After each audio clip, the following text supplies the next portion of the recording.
What's going on, bottom line viewers? It's Mitch here, back with your NFL draft team needs for the AFC East. The Buffalo Bills, the New York Jets, the Miami Dolphins, and the New England Patriots. In this video, I'm going to go about my approach to your team's draft. I'm going to discuss each team's top needs, how they should address them, in which order they should address them, how they should utilize their picks to best position themselves for 2022 and beyond. If that sounds amazing, don't forget to spike that like button and subscribe to the channel for more NFL draft and NFL content just like this. I cover all 32 teams in the NFL here on the channel, so make sure you do subscribe. Let's get into the AFC East breakdown, starting at the top with the division winner from a year ago, the Buffalo Bills. The Buffalo Bills are set up with a very, very good draft. Why? Well, they already have a lot of their positions filled. They have a very good roster, and currently, the Buffalo Bills are the team favored to win the Super Bowl. And yes, they have Josh Allen.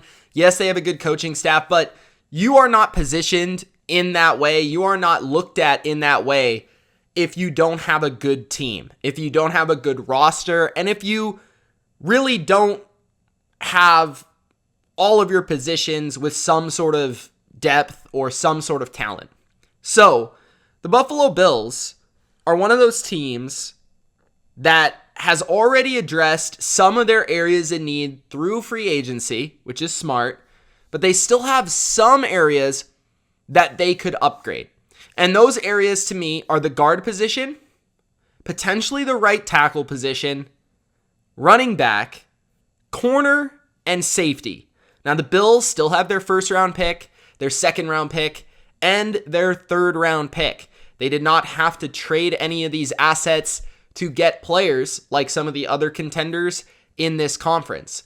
The Buffalo Bills have already addressed the defensive line with Von Miller, bringing back guys like Jordan Phillips and Shaq Lawson will add layers of depth to this defensive line. They already spent some high draft capital in addressing the edge position with Rousseau and Basham a year ago, so they don't have to really go crazy on the defensive line. I think that's pretty well addressed already. Von Miller will be that difference maker. The offensive line sticks out, as I believe it could be their two top needs on this football team. Protecting Josh Allen is absolutely essential, and also helping the run game. Now, Roger Saffold was brought in to help one of the guard spots, but the other guard spot could certainly use an upgrade over Ryan Bates, who is currently slated to be the left guard. I don't think Buffalo is going to put an emphasis on using their first round pick on a right guard, or a left guard, I should say, because they don't typically use a lot of capital or put a high emphasis on guard. They don't like to put a lot of money into that position. They don't value it very much. So I feel like that is a position that if you're a Bills fan, look for the middle rounds for them to address that. Third, fourth round, maybe the second round, if they really feel it's essential to address and they feel pretty confident at other spots and they like how their first round went. But I would not expect it to be a first round selection there at left guard, even though it is probably the most glaring need on the team. Right tackle Spencer Brown is currently the starter. He was a 2021 third round pick, which again speaks to kind of their philosophy with the offensive line. They don't love to spend a ton of money on really anywhere. You know, they spent some money on Mitch Morse and quite a bit of money on the left tackle, which is how most teams go about addressing the offensive line. Deion Dawkins is big money left tackle, but right tackle, I feel like some fans might like Spencer Brown. Let me know if you're one of them.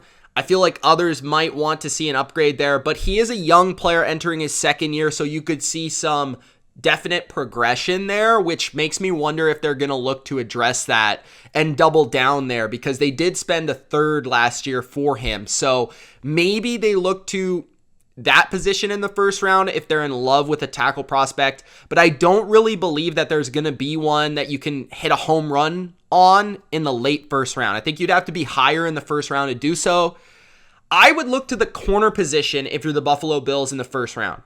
I think there's going to be some prospects in their range where you could really grab one and put them on the opposite side of Tre'Davious White. Corner is a big-time position in this league. You need to be able to cover. You're in the AFC. You're the favorite to win the AFC. And the teams coming for your throats, the Cincinnati Bengals, with all their receivers and Joe Burrow, Patrick Mahomes, Justin Herbert, even Lamar Jackson, Mac Jones in your own division. I mean, you've got a ton of competition here in the AFC. Matt Ryan with the Colts now, the Titans who are the number 1 seed. There's a ton of passing offenses. The Raiders, Derek Carr. I mean, and the list goes on and on and on. I don't know, Russell Wilson, list goes on and on and on. And corners, especially depth. Even if he's not a guy that's going to be amazing right away, depth is huge at that position. You saw what happened to your secondary without Tre'Davious White. Having another first-round caliber talent, this is a position that needs to be addressed for the Bills. I've been saying it for a couple years now, but they moved on from Levi Wallace. I think they're looking to go in a different direction. I'm not saying that Dane Jackson and Teron Johnson are not bad players. They're not bad players. They're decent players. I don't think they're great. I think Teron Johnson's a starting caliber nickel corner, but you're looking for that perimeter spot, maybe an upgrade from Dane Jackson. Move Dane Jackson to your number 4 corner, that depth guy that maybe a guy gets hurt or just to come in for those 4 wide receiver sets. I feel like you need a first round corner here. That's where I would look.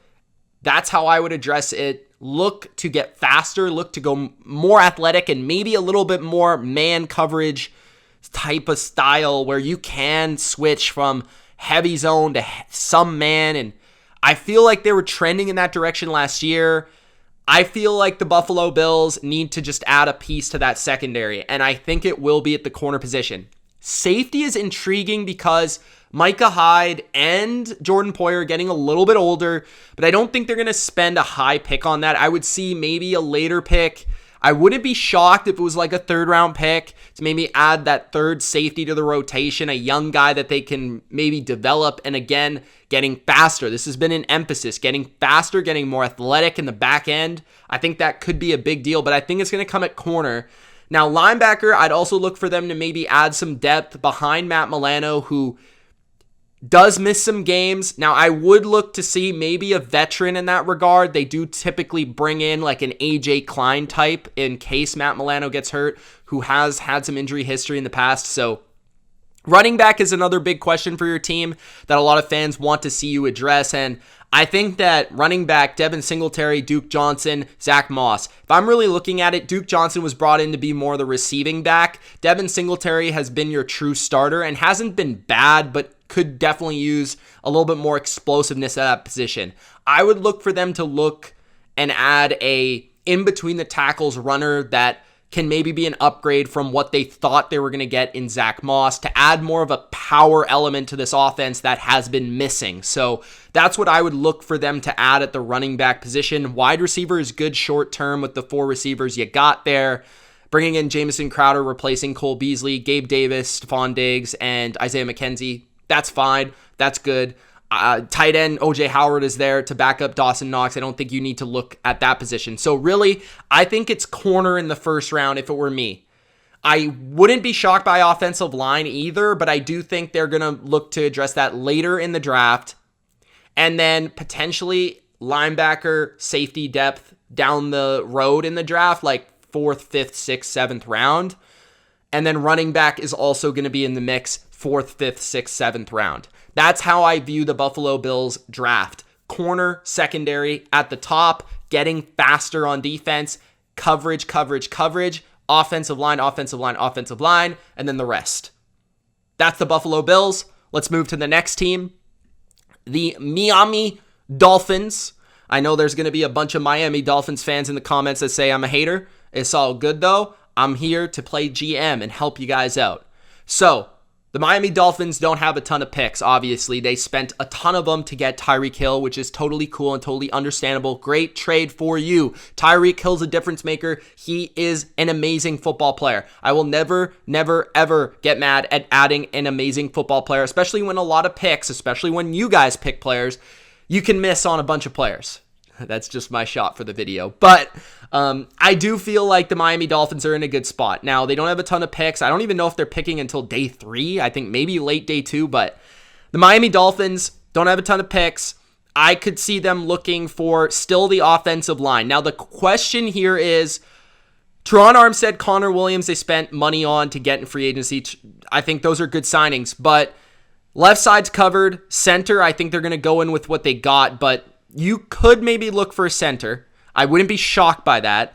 Now, right tackle is another position, but Liam Eichenberg there, 2nd round pick, Austin Jackson, 1st round pick. Are one of those guys going to step up and start for you? I mean, that's probably what you would like. Go in a competition in a training camp, see which one works the best. I feel like Eichenberg can be solid at right tackle, just hopefully not terrible, and that's a win for you guys. But you addressed running back. Raheem Mostert, Chase Edmonds. You still got Myles Gaskin. You shouldn't really look to add at that position, although it is Mike McDaniel, so I wouldn't be shocked. Wide receiver's good with your top 3 or 4 or 5 that you have there. Defensively, nickelback is really the place that I look at. Maybe with one of your late picks, you could look to add a nickelback type of corner that can hopefully compete for that spot because you lost Justin Coleman. So looking to replace him would be something that they should be looking to do, especially with the same sort of scheme that they're going to be running, similar to Brian Flores with the same staff intact there.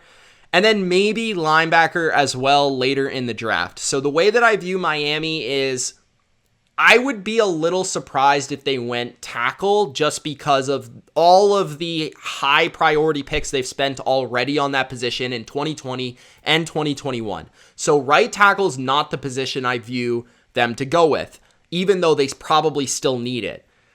I could see center as a pick. I definitely think they're going to look to add a corner and add a linebacker in some way, shape, or form. So that's the way that I would view it. If it were me personally, I'd probably try to get an interior lineman, probably a center, to hopefully compete for that job, because you can typically find some starting interior linemen later in the draft, some good ones that could play center maybe. And then, yeah, just adding depth to corner and linebacker, I think would be the way that I would draft it. But there aren't a ton of glaring needs on Miami. There's more niche roles and things like that, and hopefully those picks that you made in recent years on the offensive line can start to pay off because you've already spent a ton of money on the left side of the line, so it's tough to spend it all over the place. And really what you're hoping for is just for Tua to play well, and that's really going to put you in a position to hopefully make the playoffs, Miami fans. But you're in a good spot roster-wise. It's just a couple things, and that's the way it should be with a team that gave up all their picks at the top of the draft. You shouldn't have a lot of glaring needs, right? So, Miami, good stuff. The New England Patriots. Patriots fans, I know you want a wide receiver, but I'm here to tell you, let's move that down the road. I get it. You want a number 1 for Mac Jones.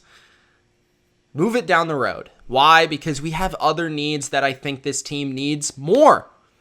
We need defense. I really think we need defense. I think we need the best possible front 7 playmaker that we can get our hands on. Whether that's a pass rusher, whether that's a big nose tackle, whatever it is, we need a front 7 player. Linebacker with speed, coverage ability, a difference maker, the next Bruschi and Hightower. We need that player too. So defense is going to be the priority, I believe, for Belichick. It could even be a corner. It could even be the replacement for J.C. Jackson.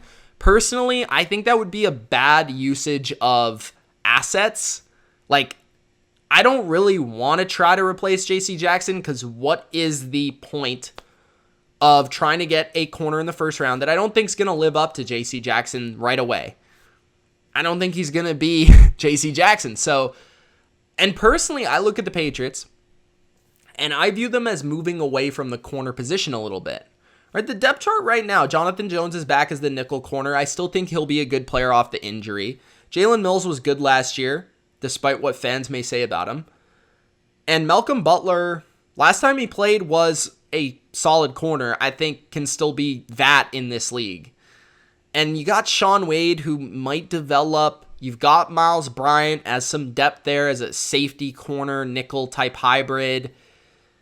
The safety position is super strong with Devin McCourty, Adrian Phillips, Kyle Duggar, and now Jabril Peppers. That's a 4 safety set. So 3 safeties are going to be on the field a lot of the time, if not 4 at times. So I could see Belichick going with a lot of zone and trying to just add some speed to the middle of this defense, or maybe even adding a pass rusher. I don't think a lot of fans or analysts are looking at edge or D-line as potential adds for the Patriots, but I could certainly see that. But linebacker does make a lot of sense in the first or the second round. Guard is another position that I could see New England addressing, but I wouldn't expect it until the third or the fourth, just given the history of what New England does at guard. They don't typically pick a first-round guard unless it's Logan Mankins. Usually they get the Joe Toonies, the Shaq Masons, those guys. Michael Onwenu was like a 6th-round pick. I could see them picking one in the third and trying to bank on him as a starter. I could see them going maybe with a John Mechie in the 3rd round if they want to go receiver here, but I wouldn't be expecting an early wide receiver for this draft. I would probably look for that next year because Devontae Parker, I think they're taking a gamble on him and seeing what he's going to be in this offense, and I think he can be good if he stays healthy. On top of that, Jacoby Myers, Kendrick Bourne, still looking to get better and still growing as players. The rapport with Mac Jones for all of these targets is just inherently going to make them better with the second year in the offense for a lot of these guys like Kendrick Bourne, Nelson Aguilar, Jonnu Smith, Hunter Henry. Just that is going to make them better. Running back's not a concern unless they try to look for a scat back, receiving back later in the draft to try to be the next James White, and White can try to mold him. I could see that, but probably not till the 5th, 6th type of round there, 4th maybe at the most. I think New England is intriguing because they have probably the most clear needs in a while, especially defensively, where I could see them really adding to any of these defensive spots early in the draft outside of really safety. I would be a little surprised if it was safety. But other than that, I could see corner, I could see edge, I could see linebacker, I could see D-line. Across the board, I could see it. Offensively, I don't think they're going to spend it early in this draft. I think maybe later, but that's about it. I think the offense is pretty well set outside of maybe right guard. That's about it. So, Patriots fans, let me know what you guys think, but that's how I view it. I know we want a receiver, but let's move it till next year, and let's focus on our defense this year, trying to build that up for the future. New York Jets fans, I am really intrigued to see what you guys do because you have a ton of picks. You have 2 early first, 4th overall, and 10th overall, and you have 2 early seconds. So the New York Jets could be a lot better than people think. Just basing off of Douglas and Saleh, I believe that they're going to look to add to the D-line and the O-line in this draft once again. I could see right tackle being a priority early in the draft, as well as edge on the opposite side of Carl Lawson. I think both of those positions are very realistic for the first round. I could also see them trying to hone in on a number 1 wide receiver for Zach Wilson, but I wouldn't be shocked if they didn't pick one early. I could see first round, but I could also see them bypassing that because they do have 3 pretty good receivers in my opinion, in Corey Davis, Elijah Moore, and looking to see if he can continue to get better. And then Braxton Berrios, same thing, he's still young, so I could see him continuing to get better as the slot. So you address tight end, you're not looking to go there, but D-line's good. Linebacker could use some depth, maybe in the 3rd round-ish type territory, maybe the 2nd, because you do have 2 seconds, so maybe the 2nd. So I could view it like this. I feel, and corner's another position that I know Jets fans are going to be saying, why aren't you bringing up corner? Well, it's because this team doesn't really typically value, the scheme doesn't value corner. But if they want to pick one with the 4th pick, they could have themselves a shutdown corner if they really like. They brought in Reed, right? I could see the Jets going like this. Edge, tackle, corner, linebacker with their first 4 picks, or wide receiver, linebacker, or corner, wide receiver, like that type of deal. Or I could see edge, wide receiver, corner, like linebacker, that type of thing, right? So that's with their first 4 picks. And then past that, I think they could add depth to the corner position for sure. I don't think the offensive line, linebacker, and then whatever they view as the best players available. Running back too, as well. I could see that as well. Let me know, Jets fans, what you guys think in the comment section below. But I'm really intrigued for what you guys can do in this draft, because I think you've got the assets to be able to hit a home run in this draft and to really change the game if Zach Wilson could take a step up. But you might want to get that number 1 target for Zach Wilson to be able to take that step up. That's definitely a dilemma that the Jets got to decide. Now, I think that they're one of the most interesting teams of this draft. Let me know where you would want them to spend their picks. I feel they're really still looking to upgrade the line of scrimmage and potentially now the perimeter at corner and wide receiver. That is the AFC East, guys. Let me know your thoughts in the comments. It's Mitch. Appreciate you watching. If you enjoyed, Gronk spike the like button, subscribe for more, and tune in to the next NFL Draft Needs vid. Peace!